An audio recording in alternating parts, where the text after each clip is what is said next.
meus queridos amigos, é mais uma terça-feira e a vida de Deus está no ar, sendo expressa ao seu coração, através de vidas que têm dedicado o seu coração, dedicado a sua história, empreendido a sua força na restauração de vidas. Toda terça-feira, então, nós falamos um pouquinho a respeito de vários ministérios, igrejas que Deus tem levantado nesta terra para fazer a diferença. Então, meu querido, agora nós vamos então para o nosso Café Intimidade.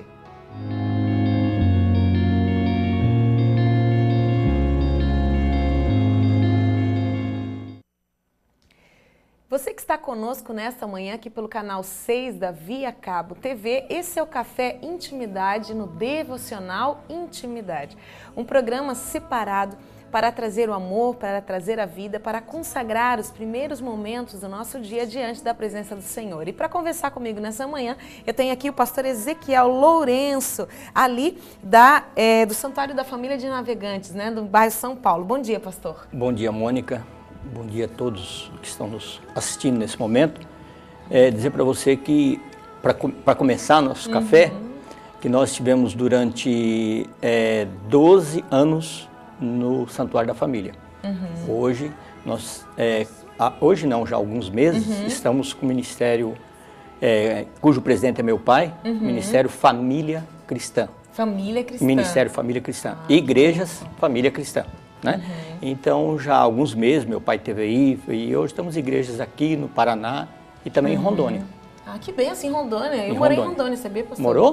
Teve coragem? Morei 3 anos lá em Rondônia, eu era bem pequititinha, né? Faz bastante tempo. Pois é, pastor.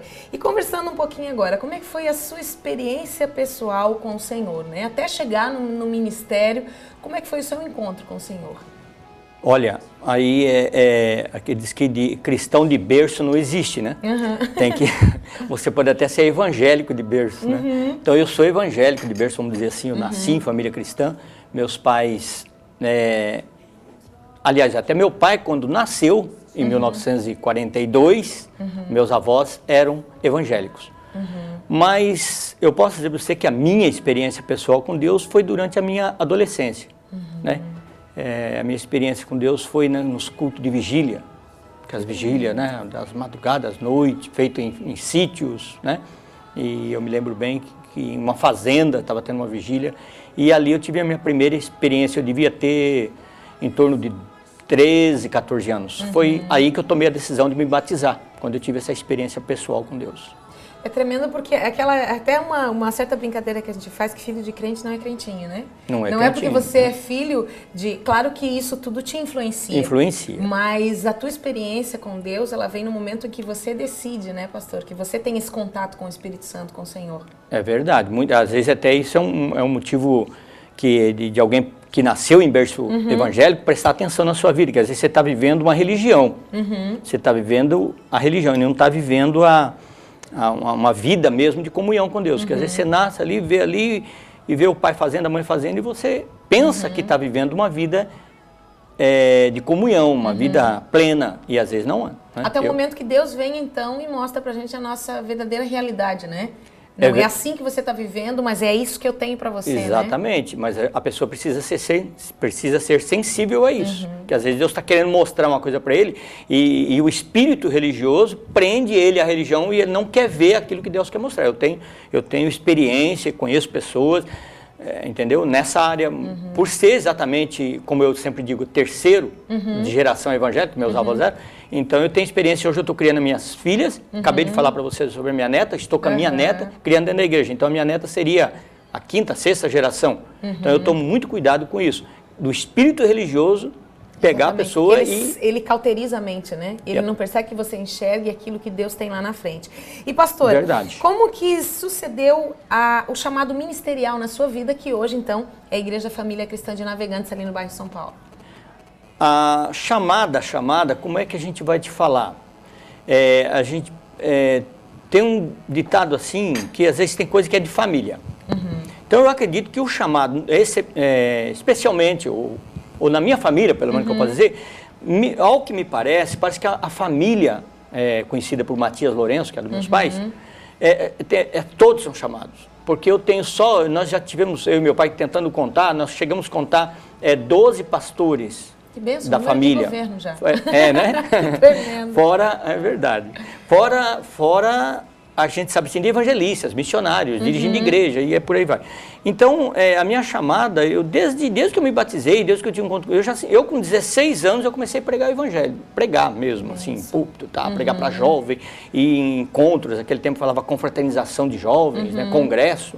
Então, ali foi. Agora, a chamada para pastorear foi aqui em Santa Catarina, há 12 anos atrás, no ministério que você já citou no início do programa. Foi inicialmente no Santuário da Família. Foi ali e hoje, então, o Ministério Família Cristã, ali em Navegantes, né? Exatamente. E o Ministério, a família, qual a importância da família na base ministerial?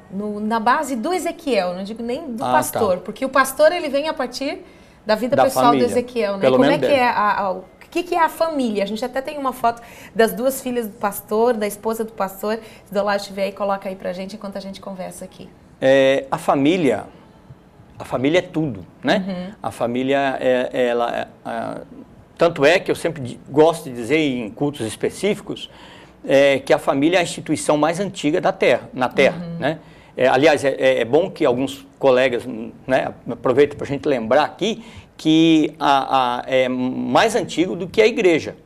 Com certeza. A família é mais antiga do que a igreja, a instituição família. Então, a família é no começo de tudo, enquanto que a igreja foi no tempo de Cristo.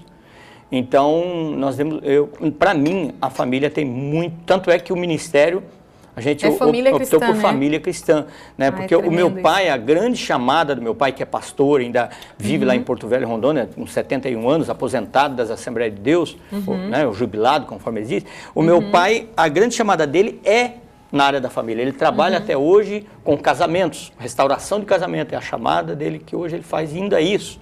Então a família, Mônica, é tudo. Eu acho que não tem o que falar de família. Se você tirar a família, tira tudo. Cai a base. Quantos filhos o pastor tem? É as 2 filhas Não, só? eu tenho 3 filhas. É que tem uma que está em Rondônia, então aparece mais 2 aí na internet, no site, no Facebook da gente, aparece 2, que são 2 obreiras. 2 diaconisas. Uma foi consagrada agora por último, eu ia dizer uma, mas as 2 são diaconisas. É tremendo, você continua aquilo que Deus foi plantando lá desde o seu berço, né? Continua lá a esposa do pastor, essas 2 filhas, Isso, as minhas 2 filhas. Olha que lindas, hein? Um trio lindo, né, pastor? Exatamente. Olha só, Deus e você vai ver quando chegar outra agora, tá vindo de Porto Velho, vai morar aqui também, a Niele. Deus foi carinhoso com o senhor, né, pastor? Muito, muito. Eu sou privilegiado, eu sou bem-aventurado. É verdade, porque tem essas 3 e agora vem uma neta, né? Então você imagina, bota a neta ali naquela foto, bota a outra filha que está em Rondônia. A gente tem uma foto da netinha aí nas fotos que eu enviei ali, se do Lázaro encontrar ele, coloca ali pra gente. E, pastor, o Ministério Família Cristã, né, ali no bairro São Paulo, a gente estava comentando, a gente vai comentar um pouco agora e continua comentando no próximo bloco, porque nós ouvimos vários fatos que aconteceram no bairro São Paulo, é dito, né, que é um bairro assim com um índice alto de violência e tal. Qual o papel da igreja? Vocês até passaram num evento que teve há pouco tempo atrás, né? Que teve entre polícia e traficantes, e vocês estavam, e o pastor me contou que vocês viveram um fato inusitado nesse momento, né? E qual é o papel da igreja nessas situações e na transformação do bairro, né? Na transformação das pessoas? Eu até, quando fala nesse assunto, Mônica, eu me sinto devedor. Como homem de Deus, sendo bem sincero contigo, parece assim que pouco fazemos nesse sentido. Pouco fazemos. Nos últimos meses eu estou incomodado, Deus tem me incomodado muito para tomarmos umas atitudes mais, vamos dizer, radicais acerca disso, do papel da igreja, da sociedade. Principalmente no caso do bairro São Paulo, que você fala, é um bairro... Antigamente se dizia carente, mas hoje o bairro de São Paulo financeiro não é carente, né, não tem essa carência. Ele é um bairro muito bonito. As autoridades, graças a Deus, têm dado uma certa atenção ao bairro, têm feito o papel deles até onde pode. A igreja, eu não sei o que acontece, tem hora por isso que eu me incomodo, mas que a igreja ela fica amarrada para desempenhar o seu papel. E ali no bairro São Paulo é excepcionalmente difícil o papel da igreja.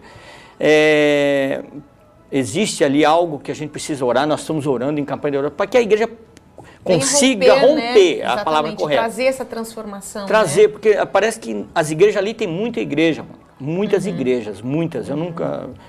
há anos atrás eu cheguei até a dar uma contada, eu cheguei à conta de 30, mas isso há anos atrás. Hoje passa de 50 tranquilamente, igrejas dentro do bairro de São Paulo. Então a igreja precisa romper isso aí. O papel da igreja é interessantíssimo. Nesse episódio que você falou, era um dia de ensaio de louvor, era uma quinta-feira. O grupo de louvor da nossa igreja estava ensaiando. E começou aquilo ali, aquele fato, e eu tinha chegado ali no ensaio para pegar exatamente a minha neta, que naquela época bem criancinha, eu fui pegar ela para trazer, né? Aí quando eu fui entrar no bairro, a polícia já não deixou entrar de carro, eu tive que entrar de a pé, tá, voltei, e peguei ela.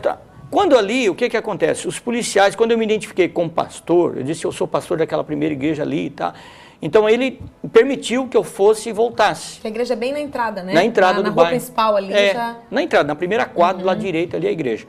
Então ele permitiu que eu fosse lá e voltasse, mas eu não permitia que o pessoal saísse e nem que outros. Mas a mim, quer dizer, a mesma hora que a gente vê a responsabilidade, né, que as próprias autoridades, mas nós pouco, às vezes somos muito ativistas, somos muito preocupados com a nossa igreja, com o nosso ministério, como você gosta, né? Eu também gosto disso aqui, né? Com o nosso ministério e não nos preocupamos exatamente com a causa do reino. Mas eu espero que outra vez, se eu me for dada a oportunidade de voltar aqui, eu tenha algo mais de concreto para te dizer para você o que exatamente nós temos feito. Além de pregar o evangelho, de falar do amor, de falar da paz, claro que fazemos um papel interessante. Temos a juventude ali na igreja, né? Cultos aos sábados lotado ali, né? Bastante jovem, louvor, isso ajuda.